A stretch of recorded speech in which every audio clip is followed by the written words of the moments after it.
Republican Tim Scott said Sunday night that he is suspending his presidential campaign.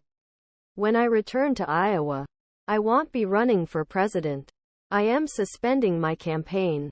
I think voters, the most remarkable people on planet, have made that clear. They're telling me, not now," Tim Scott said. Republican presidential candidate Sen. Tim Scott speaks to guests gathered at New Beginnings Church in Chicago's Woodlawn neighborhood on October 23, 2023. Scott's campaign canceled entire Iowa kickoff over weekend due to flu, but they appeared positive about his push to win him GOP presidential nomination.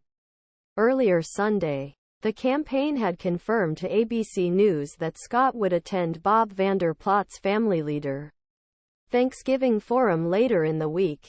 Scott began his interview with Gowdy on Sunday night, telling the host he was recovering after drinking a lot of water over the past few days. "But I was looking forward to getting back on the campaign trail without any questions," he said before making the announcement, adding, "I love America more today than I did on May 22.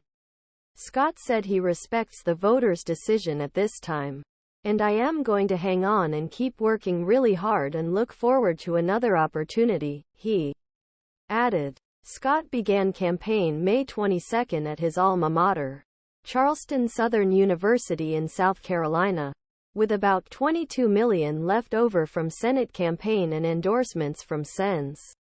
He launched the campaign on what he said was an optimistic message.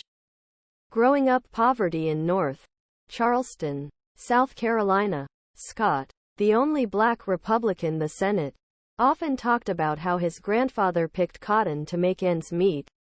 He called his rise through politics, from cotton to Congress.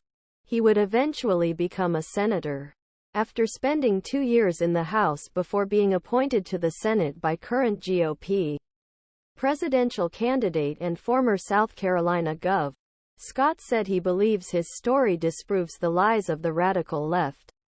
During presidential campaign, Scott attracted major donors during a 6-state fundraising campaign over summer, culminating in his announcement of an impressive $40 million ad buy for fall with his super PAC, Trust in Mission. But during first debate in Milwaukee, Scott finally missed his moment. He often faded into the background before he could get a word in with other candidates.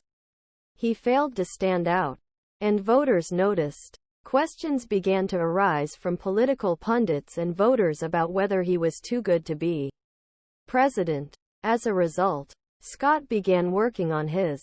He went after former President Donald Trump, Governor DeSantis, and Haley for their stances on abortion. But it still failed to gain traction. Scott began to fall further behind the 538 average in national polls in September. Scott managed to improve his debate performance slightly, but it wasn't enough.